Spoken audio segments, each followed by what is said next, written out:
สบายดีสวัสดีครับ Hello everyone ประตูคีรีมื้อนี้วันเดือน6วันที่10พี่น้อง2024มีโอกาสดีพาไปตู้เบิร์ธเดย์เราพาเรามาเล่นทะเลเออผมสุขของผู้เฒ่าขี้ดื้อทะเลตอนนี้ไทยอยู่โฮเทลงามบ่พี่น้องยังไม่สิลงไปย่างไงบ่ไปย่างรอจะเป็นตู้ย่างบ่ได้แล้วเลยสุกรอเอาเลยว่าซะลงจังหน่อยอากาศมื้อนี้สิว่าร้อนเด้ว่าซั่นจังหน่อยพักผ่อนกินอาหารเรียบร้อยแล้วพักผ่อนลงไป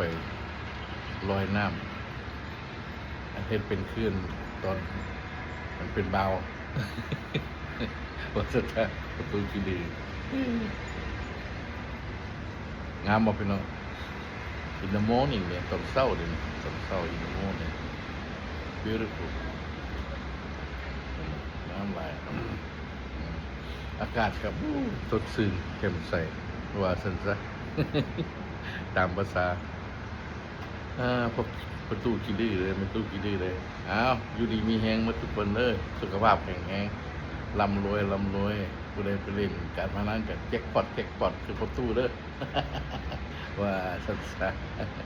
ใช่